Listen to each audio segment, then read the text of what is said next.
दोस्तों नमस्कार, मैं हूं संजीव त्रिवेदी।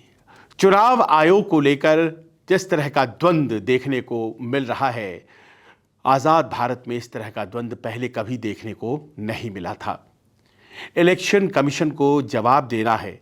जवाब किस तरह से दिया जाए, माकूल जवाब कैसा होना चाहिए, इस पर बहुत से लोगों की अलग अलग राय है। लेकिन जिस तरह के जवाब राहुल गांधी के आरोपों पर अभी तक आए हैं, वो जवाब काफ़ी नहीं है।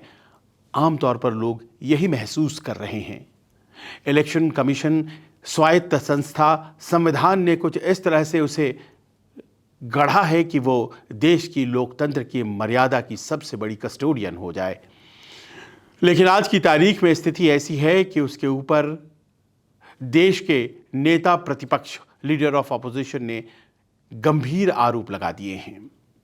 पश्चिमी देशों की मीडिया में लगातार ये बातें हो रही हैं कि दुनिया की सबसे बड़ी लोकतंत्र के सबसे बड़े मजबूत स्तंभ इलेक्शन कमीशन, जो लोकतंत्र को जिंदा रखता है, उसकी इंटेग्रिटी डाउटफुल है। इस तरह की बातें हो रही हैं। राहुल गांधी नेता प्रतिपक्ष हैं। उनका ये कहना है कि बहुत से ऐसे उदाहरण उनके पास हैं जो सबूत के तौर पर हैं, जो ये साबित करते हैं कि इलेक्शन कमीशन दरअसल भारतीय जनता पार्टी को मदद करती है। क्या ऐसा है? इलेक्शन कमीशन को जवाब देना चाहिए। इलेक्शन कमीशन पर जो आरोप लगाए गए हैं कि उसने फर्जी तरीके से कुछ वोट्स के इंतज़ाम किए। कर्नाटक के बेंगलुरु सेंट्रल सीट पर एक असेंबली कंस्टिट्यूएंसी महादेवपुरा में, उस सीट पर जिस पर एक बड़ी जीत हासिल होने से पूरी पार्लियामेंट्री सीट जीत गई भारतीय जनता पार्टी, वरना बाकी के जो 6 असेंबली थे उसमें वो हारती चली आ रही थी, कांग्रेस जीतती चली आ रही थी।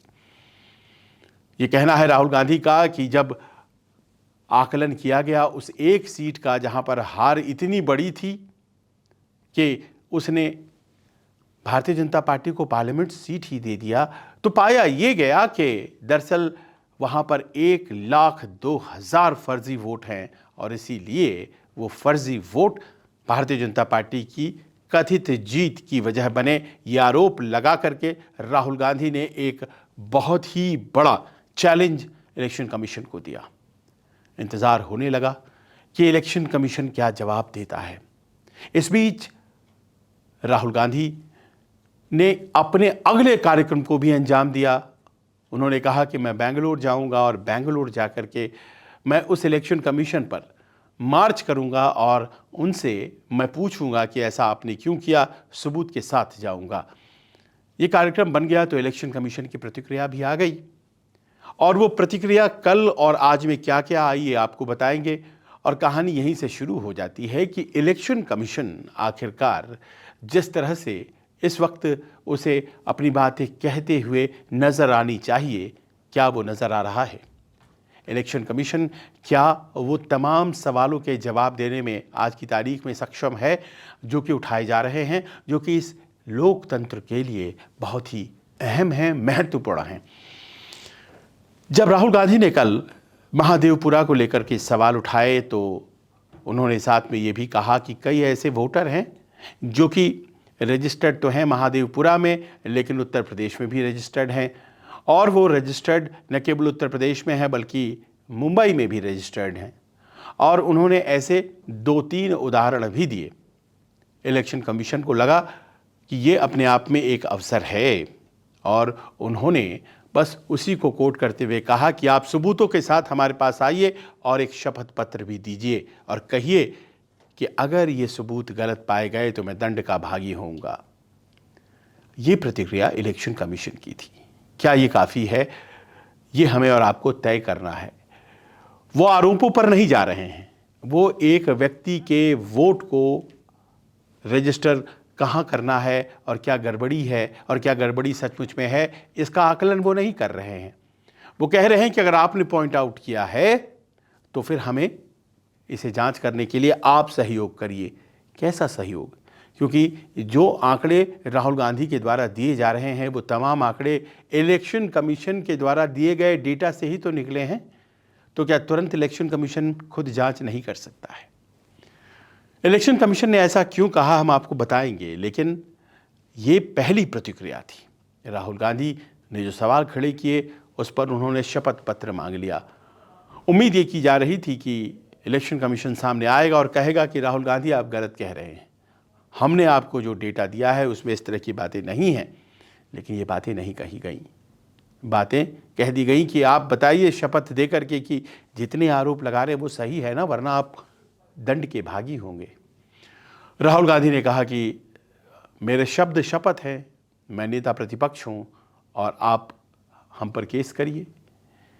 उन्होंने शपथ पत्र नहीं दिया और यहीं से ऐसा लगता है इलेक्शन कमीशन को मौका मिला और वो इस लाइन पर आगे बढ़ती चली गई। लेकिन इलेक्शन कमीशन अपनी बात कहे उसके पहले ये तैयारियां सत्ता पक्ष में भी थीं कि इलेक्शन कमीशन के ऊपर किस तरह के आरोप लगाने जा रहे हैं राहुल गांधी, देखना है। और आज उसका जवाब दिया। बिहार से अमित शाह गृह मंत्री ने जवाब दिया कि दरअसल वैसे वोटर जो इस देश के हैं ही नहीं, उनके समर्थन में खड़े राहुल गांधी, कांग्रेस, लालू प्रसाद यादव की टीम, वो लोग ये साजिश रच रहे हैं कि एसआईआर का जो कार्यक्रम है वो पूरा नहीं हो पाए। और अगर एसआईआर पूरा हो जाता है तो फिर जाहिर है कि 65 लाख वोट कटेंगे, वैसे मतदाता जो कि फर्जी मतदाता हैं। और वो प्रकारांतर से उन्होंने कह दिया कि वो दरअसल उन्हीं के मतदाता थे जिनको आज सबसे ज़्यादा जिद मची हुई है, नाराज़गी मची हुई है। सुन लीजिए पहले गृहमंत्री ने क्या कहा। विधानसभा चुनाव के पहले बिहार की मतदाता सूची से घुसपैठियों को निकालना चाहिए या नहीं निकालना चाहिए? जरा जोर से बोलो, निकालना चाहिए या नहीं निकालना चाहिए? जो भारत में जन्मा नहीं है उसको भारत में वोट देने का अधिकार हमारा संविधान नहीं दे रहा है। राहुल बाबा, आप संविधान लेकर घूम रहे हो, तनिक उसको खोलकर पढ़ भी लो।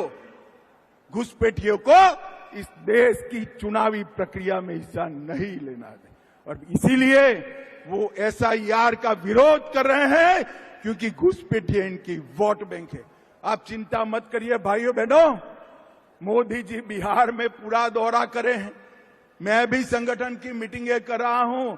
मुझे स्पष्ट दिखाई पड़ रहा है कि यहां पर आने वाले दिनों में पूर्ण बहुमत के साथ एनडीए की सरकार बनने वाली है। एनडीए की सरकार भाइयों बहनों, फिर से सीतामढ़ी, मिथिलांचल, बिहार और देश और दुनिया में प्रभु श्री राम के सभी भक्तों को, मां जानकी के सभी भक्तों को मां जानकी के मंदिर के शिलान्यास का बहुत बहुत अभिनंदन, साधुवाद, वंदे मातरम।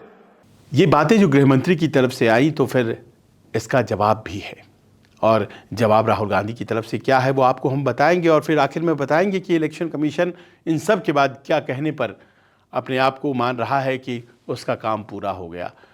राहुल गांधी का ये कहना है कि देखिए, मैं तो राजनीतिक परिवार से आता हूं और मैंने बहुत चुनाव लड़े हैं, बहुत चुनाव देखे हैं, मुझे पता है मैनेजमेंट की स्थिति क्या होती है और गड़बड़ियां हुई हैं, इसलिए कि गड़बड़ियां हमने पकड़ ली हैं। ऐसी ऐसी जगहों पर हमें कम वोट आए हैं जहां हमारी रैलियों में, हमारे रोड शो में अथाह जनसमुद्र आ जाता था। उन जगहों को हम लोगों ने चेक किया और पाया कि लोग तो आ गए लेकिन किसी ने वोट ही नहीं दिया। ऐसा हो भी सकता है, ऐसा नहीं भी हो सकता है। अमूमन लोग आते हैं तो कुछ वोट तो आपको मिल जाएंगे, लेकिन उनके हिसाब से उन्हें वोट नहीं मिले उन इलाकों में। उनका शक जो है गहराया। फिर अचानक से विधानसभा और लोकसभा चुनाव जो होते हैं, इन दोनों के बीच में मतों का बहुत ज़्यादा अंतर हो जाता है, बहुत से वोट जुड़ जाते हैं। महाराष्ट्र में उनको लगता है कि आखिरकार इतने वोट अचानक से कैसे आ गए, 40 लाख वोट। और फिर उनकी तहकीकात चालू होती है कि लोकसभा हम जीत गए, उसके बाद विधानसभा आते आते लाखों वोट जो जुड़ गए तो फिर हमारी हार हो गई। वो हरियाणा चुनाव में देखते हैं और कहते हैं कि हमें सब कह रहे थे कि हम जीत रहे हैं, हमारी रैलियों में भीड़ थी, फिर अचानक ऐसा क्या हो जाता है, हम हार जाते हैं। ये तमाम उनके जो गैसवर्क हैं, ये सारी बातें हैं, ये मायने नहीं रखती हैं। मायने रखती हैं वो बात जो महादेवपुरा के बारे में उन्होंने कही है, वो सबूत के तौर पर है। उन्होंने जो बातें कही हैं उसका जो राजनीतिक पक्ष है वो उनको राजनीतिक लाभ दे सकता है, क्योंकि 17 तारीख से वो यात्रा पर निकल रहे हैं बिहार में। वोट बचाओ यात्रा कुछ ऐसा नाम दिया गया है, तेजस्वी यादव के साथ होंगे वो, और तेजस्वी यादव के साथ वो तय करने की कोशिश करेंगे कि किस तरह से वोट काट करके जीत सुनिश्चित की जा रही है बीजेपी की इलेक्शन कमीशन के द्वारा। ये उनका स्टैंड पॉइंट जो है वो पॉलिटिकल है, राजनीतिक स्टैंड पॉइंट है। सबूत जो उनको देना है वो सबूत महादेवपुरा के कंस्टिट्यूएंसी का सबूत है, और जवाब भी इलेक्शन कमीशन को उस पर देना होगा, क्योंकि इधर उधर की बातें करने से बात नहीं बनेगी। ठीक उसी प्रकार जैसे 2 एपिक कार्ड रखने पर इलेक्शन कमीशन को दोष देने वाले तेजस्वी यादव के ऊपर सवाल हैं, उन्हें जवाब देना होगा, और ये कह करके वो बच नहीं सकते हैं कि जवाब दिया जाएगा, उन्हें जवाब देना होगा। बार बार उनको चिट्ठियां जा रही हैं, ठीक उसी प्रकार इलेक्शन कमीशन को भी महादेवपुरा के लिए जवाब देना होगा। और अगर जवाब नहीं दिया जाता है, जवाब को गोलमोल कर दिया जाता है, तो फिर जाहिर है कि ऐसी संस्था जो पिछले 75 सालों से 18 लोकसभा इलेक्शन कराने के बाद एक ऐसी छवि को प्राप्त करेगी जो अविश्वसनीयता की छवि होगी, जो इस देश के लोकतंत्र के लिए बेहतर नहीं होगा। आज राहुल गांधी ने जो बातें अपने 8 मिनट के वीडियो को जारी करके कही हैं, उसमें कुछ सारांश के तौर पर जो बातें कही गई हैं, जरा उसको भी सुन लीजिए। Here are 5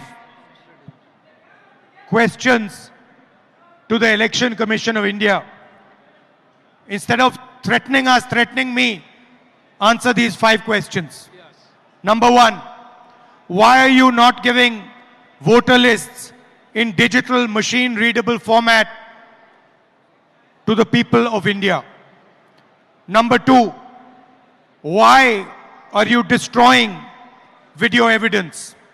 Number 3, why is ECI committing massive fraud in the voter lists? Number 4, why is ECI threatening opposition instead of answering our questions? And finally, why is ECI behaving like an agent of the BJP? इन बातों में वो बताने की कोशिश कर रहे हैं कि मैं जो कह रहा हूं वो सच कह रहा हूं। हम उनकी बातों पर विश्वास करेंगे भी, नहीं भी करेंगे, लेकिन हम उनके सबूतों पर ज़रूर विश्वास करेंगे। वो 7 फीट का गट्ठर, वो बार बार एक नाम का आ जाना कई जगहों पर, वो बार बार इस बात की दुहाई के आखिरकार मशीन रीडेबल फॉर्मेट में वोटर लिस्ट क्यों नहीं दी जाती है, डिजिटल फॉर्मेट में क्यों नहीं दी जाती है, फिजिकल फॉर्मेट में क्यों दी जाती है। लोग बाग सियासत तो करते हैं, सरकारें बदलती हैं, आती हैं, जाती हैं, लेकिन समस्या ये है कि संस्थाएं रह जाती हैं, हमारी व्यवस्था रह जाती है, और ये व्यवस्था के सवाल पर प्रश्न उठाया गया है, इसका जवाब माकूल आना चाहिए, लेकिन जवाब नहीं आ रहा है। इलेक्शन कमीशन का जवाब नहीं आ रहा है। ये सबसे दुख की बात है। शाम होते होते इलेक्शन कमीशन ने सूत्रों के हवाले से जानकारी भिजवाई कि पुरानी बातें राहुल गांधी कह रहे हैं। मध्य प्रदेश में साल 2018 में कुछ इसी तरह की बातें कही गई थी। पुरानी शराब है, नई बोतल में पेश की जा रही है, और उस वक्त भी कहा गया था कि आप हमें PDF फॉर्मेट में नहीं देते हैं, प्रिंट आउट क्यों देते हैं, अब कह रहे हैं मशीन रीडेबल क्यों नहीं देते हैं वोटर लिस्ट।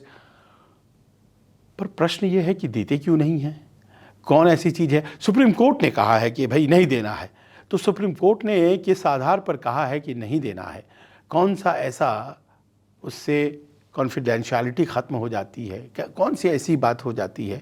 और अगर ऐसा है तो फिर पत्र में जवाब दे करके कह दीजिए कि हम सुप्रीम कोर्ट के फला जजमेंट के अनुरूप आपको डिजिटल फॉर्म में वोटर लिस्ट नहीं दे पा रहे हैं। क्योंकि बार बार इसी बात को कह रहे हैं राहुल गांधी कि आप डिजिटल फॉर्मेट में अगर हम देंगे तो आपको मैं बता दूंगा कि पिछले कितने इलेक्शंस जो हैं वो गड़बड़ नतीजे आए हैं, क्योंकि उसमें वोटर लिस्ट में गड़बड़ियाँ थी। अब इतना बड़ा आरोप पर सूत्रों के हवाले से खबर आए तो ये कहीं ना कहीं चिंता देती है। आखिर में इलेक्शन कमीशन ने यह भी कहा है, और वो भी सूत्रों के हवाले से आया है, कि या तो वो नाम जिसके बारे में कर्नाटक के बेंगलोर सेंट्रल के महादेवपुरा में कुछ नामों को सामने लेकर के आए थे, उस पर सबूत दे राहुल गांधी और शपथ पत्र भी साथ में दें और कहें कि अगर गड़बड़ पाया गया तो हम दंड के भागी होंगे, वरना माफ़ी मांगे। उन्हें इस तरह से आरोप नहीं लगाना चाहिए। ये लिख करके क्यों नहीं मांगा जा रहा है? सवाल यहाँ यह है कि इलेक्शन कमीशन अपने ऊपर लगे आरोपों को इस तरह से आंसर करता क्यों है? क्योंकि आरोप अगर गंभीर हैं और जवाब गंभीर हैं तो फिर हमारे और आपकी जैसी आम जनता को स्पष्ट रूप से पता भी चलना चाहिए, क्योंकि भुक्तभोगी तो हम हैं।